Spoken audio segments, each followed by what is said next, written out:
2 officers were standing in my living room when I walked in from the hallway, keys still in my hand. My mother looked at my 5-year-old and said, "Say sorry to the nice men for lying." My daughter squeezed a plastic tiara so hard the little teeth left half moons in her palm. My sister pointed at the cracked crown. "She hit Liam. She's out of control," I said as evenly as I could. "She's 5. You called 911 to win a toy fight." One officer looked at the crown, then at my daughter. He said, calm and firm, "There's no case here. Emergency lines are for danger, not disagreements." He wrote an incident number and slid the slip under my salt shaker. I knelt to my kid. "Hey, you're not in trouble with me." Behind me, my mother said, "She needs respect. You're too soft." I stood up. "This ends now." The officers left. The latch clicked. The room went quiet in that way that makes you hear your own breath. A wet boot print darkened the rug. I turned to my mother and my sister and said, "You used strangers with guns to parent my child. Not another inch." They smirked at the exact same time. My phone buzzed with a number I didn't recognize. They looked like they already did. I took my daughter to the bathroom and helped her rinse the toothpaste. She whispered, "Did I make you mad?" "No," I said. "You're safe with me. Mistakes don't make you a bad kid." She nodded, watched the water spin, and the little half moons on her palm faded as the skin warmed. I wrapped her in a towel and carried her to bed like I used to when she was smaller. Her breath evened out as soon as she felt the blanket on her legs. I went back to the living room. "Why did you do this?" I asked my mother. "It's called a lesson in respect," she answered. "You won't give it. Someone has to." "You outsourced parenting to a patrol car," I said, "to scare a 5-year-old. "She lies," my mother said. "Look at her, always coddled. That's why she hits." "She copies," I said, "and she learns from us. That includes you." My sister folded her arms and tilted her head like she was judging a contest. "If you can't handle a kid, say that. We can help." "Help looks different than calling the police," I said. "Help looks like keeping your voice low and asking what happened." "In our house," my mother said, "we didn't need all that. We had rules. We had respect. Here's the truth about how I grew up. I'm a single mom now. I have a regular job. But when I was a kid, respect meant no backtalk and no questions. Praise was for yes. Silence was for why. If you asked why, the room went cold. If you said yes, the room warmed up and people smiled at you at dinner. By high school, my sister had learned that lesson perfectly. She stayed close and the house loved her for it. I left for a studio with a stuck window and a radiator that hissed like it was gossiping. When I moved out, my mother stood in the doorway like she was officiating a ceremony and said, "You'll be back.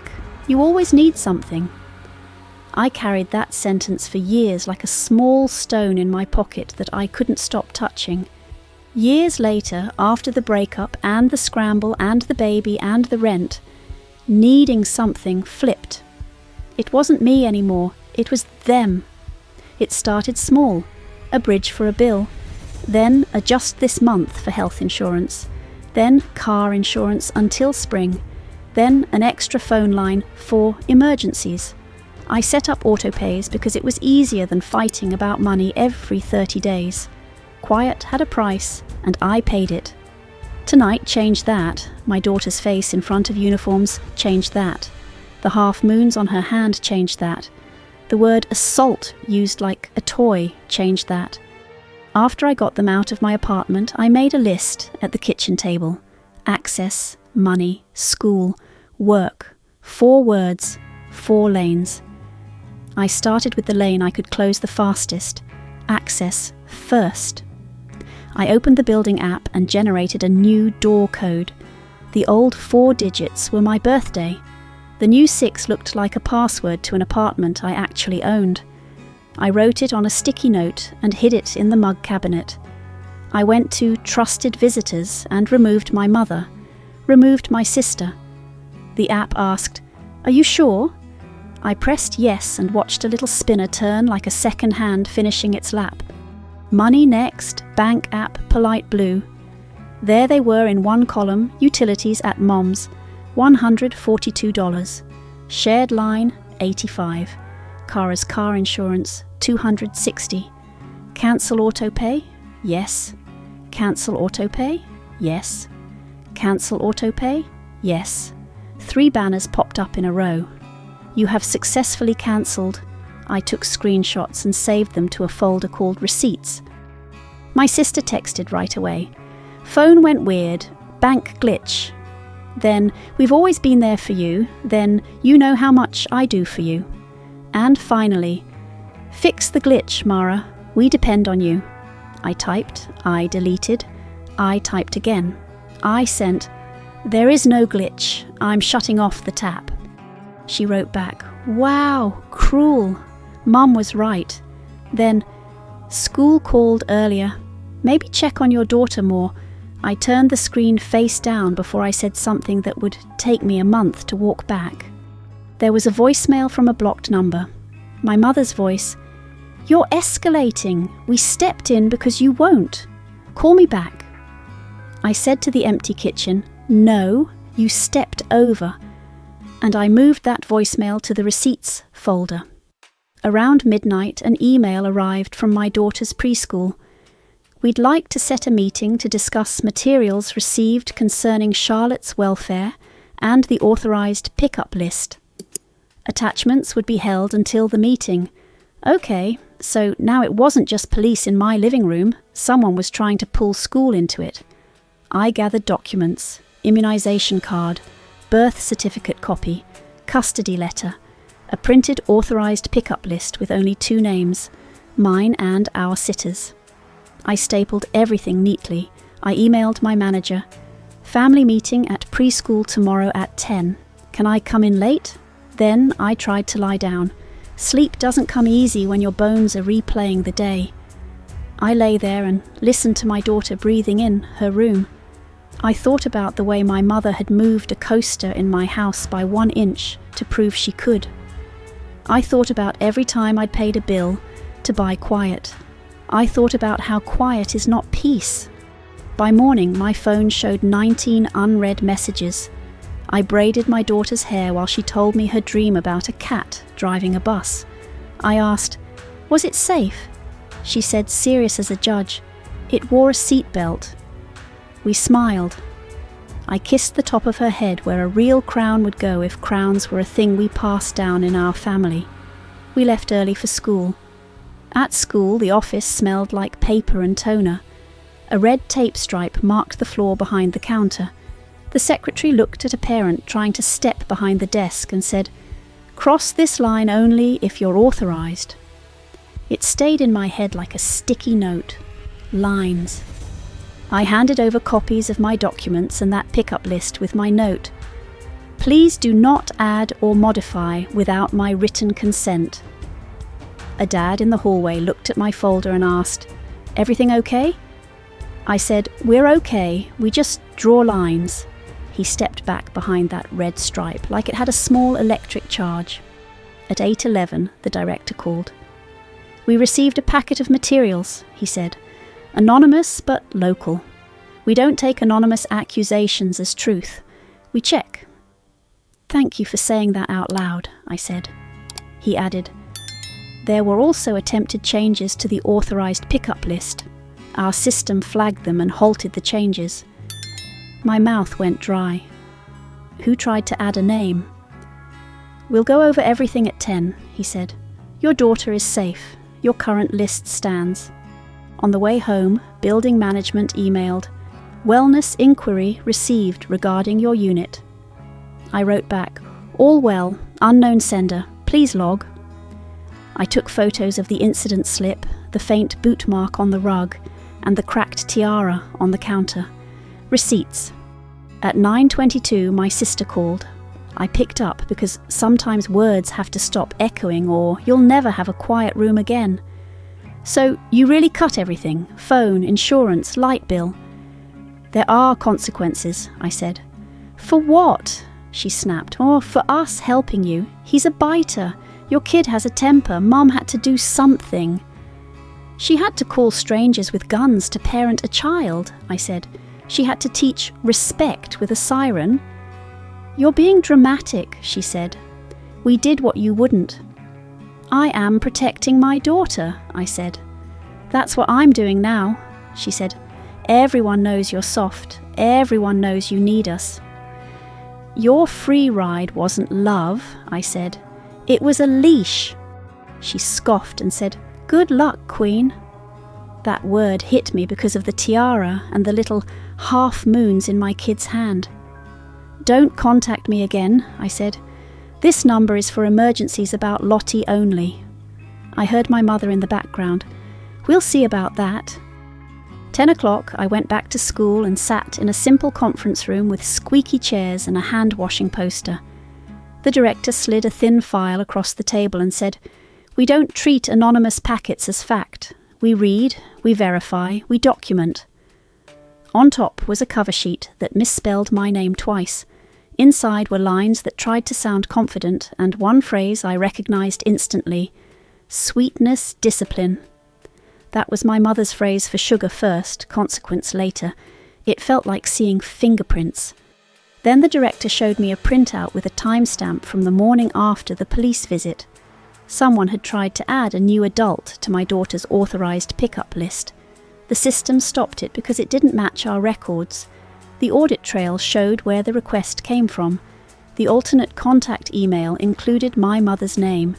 We all looked at the page for a second and let that sink in. I didn't cry, I didn't shout. Something in me settled into place like a bolt catching threads. The director said, "We can lock your list and add a passphrase. Front desk will ask for it at pickup." "Yes," I said, "blue umbrella." "We'll also flag both names," he said, "my mother and my sister, as not authorized. Any attempt will trigger ID checks and a call to you and to my office. Do you want a written note stating no release?" "I do," I said. Then I added a sentence I'm proud of. "From now on, all access to my child goes through me or the court." I signed the forms and thanked them for supporting me. I meant it. People can misuse institutions. People can also use them correctly. I picked up my daughter that afternoon and bought her a sheet of Silver Star stickers from the office basket. At home we made grilled cheese the way she likes it. Extra butter, edges pressed with the spatula. She drew a cat with a bus pass and told me which stop it was going to. I told her I hoped the cat remembered to check for traffic. She said, "Cats look both ways." When she was busy colouring, I opened my laptop and filed for a temporary protective order online. I filled in names and dates, the police incident number from the slip, and the school attempt. I uploaded the PDFs and clicked Submit. A case number appeared on the screen, 24-T-1187. I took a screenshot and filed it in Receipts. An email arrived a moment later. Temporary order received. Screenshot Receipts. I found a chalk stub in the junk drawer. I knelt by the door and drew a single line across the threshold. "We draw the line here," I told my daughter. She tapped the chalk with one finger and said, "No crossing." "Exactly," I said. The next few days were quiet in the best way. My kids' laugh had weight again. We did our routines. We ate simple dinners. We slept. I kept one eye on my phone because old habits die hard. But my hands didn't shake as much when unknown numbers tried to get my attention. There were consequences of turning off the tap, and they weren't mine anymore. My sister's neighbour sent me an 11-second video of a tow truck hooking the front of her sedan in the lot. My sister messaged, "Payment plan?" I answered, "No, you had one, it was me." Then I stopped replying. That evening a text came from an unknown number. "Power's out, past due, can you send it?" A second text. "It's your mother, new phone." Under the order, she shouldn't be contacting me. I screenshotted the utility warning she attached, saved both in Receipts, and blocked the number. I cleared the counter and wiped the crumbs into my hand like I was clearing a small chalkboard. The next morning I filed a no trespass note with building management just to have it on paper. The clerk at the desk pulled up my case number, nodded and said, "Logged." That felt steady. Not triumphant, steady. I like steady. Steady lets you cook dinner without looking over your shoulder.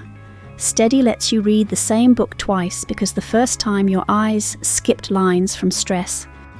I also spent 20 minutes doing something no one tells you to do. I wrote down what I need in my own house. I wrote, we take our shoes off. We use indoor voices. We pick up after ourselves.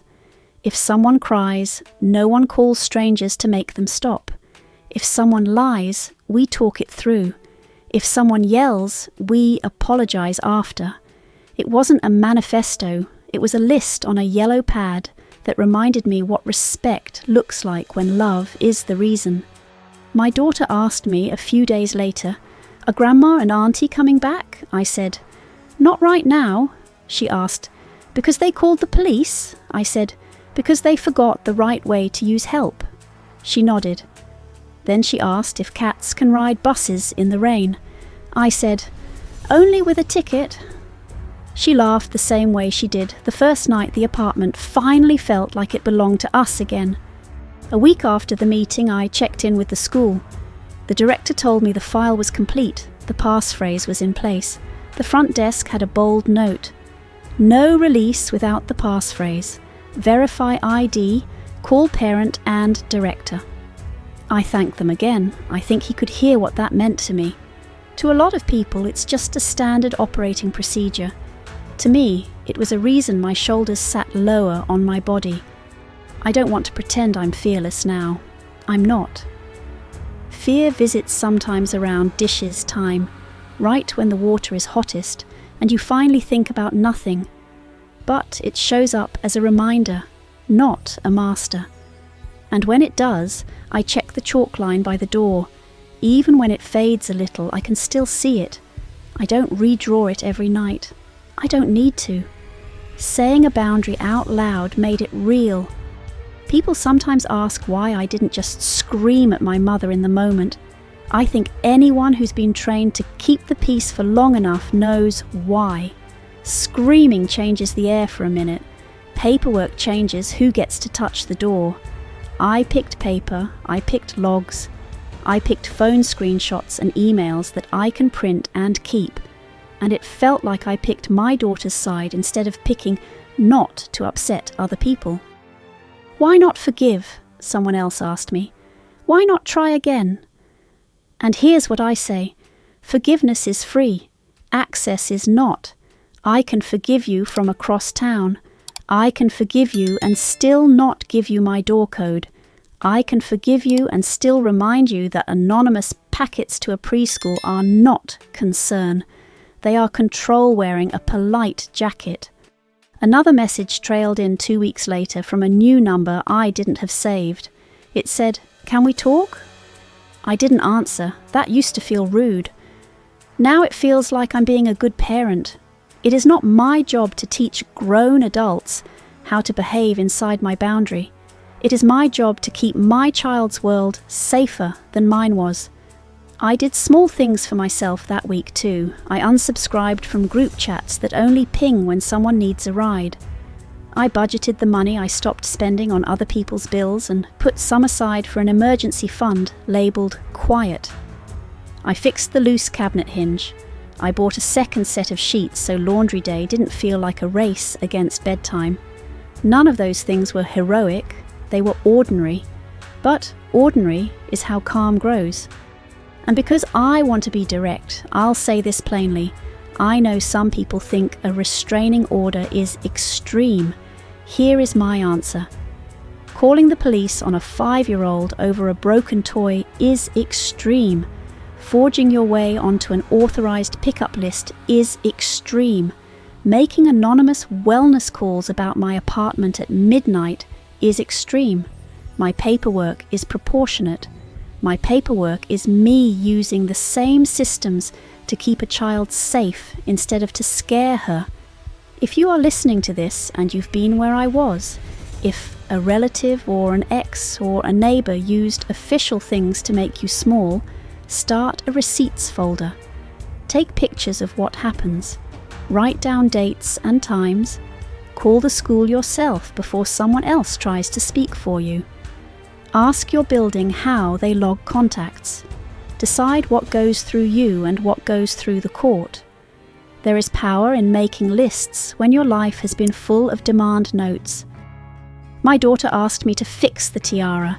We did it with clear glue at the kitchen table. She held the two halves together very carefully. I told her to count to 30 while we pressed. She made it to 24, then said 30, and grinned. We set it on the counter to dry. It wasn't perfect, but it wore its mend like a story. She wore it to make pancakes, and to read, and to watch a cartoon. No one needed a siren to teach her how to handle a toy. She learned you can fix things you care about, and you can put down things that hurt you. On the morning the case number email showed the next step in the process, I took a screenshot and filed it. I made coffee. I stood by the window and watched my daughter trace letters on the fogged glass. She wrote her name, then a crooked heart. I thought about what the word respect means in my house now. It means using a softer voice, especially when you are tired. It means we don't let fear steer. It means we ask before we touch the door. Quiet and peace are not the same. Quiet is what I bought for years with autopays and apologies, so no one rattled the pipes. Peace is when you turn off the tap and no one turns it back on. Blood demanded obedience in the house I grew up in. Love demands safety in the home I'm raising. That's the math that matters where a child sleeps. And yes, I did all of this because I want my daughter to learn what respect really looks like. It looks like adults handling their own emotions without turning them into emergencies for small people. It looks like using institutions for protection, not punishment. It looks like a mother being in charge of who picks up her kid. So I'll ask you directly, because stories like this live longer when we talk about them. Did I do the right thing, or did I wait too long? Tell me why in 1 or 2 lines. If this hit home, subscribe. I'm sharing more stories with receipts, and the next one starts when the smear tries to follow me to work.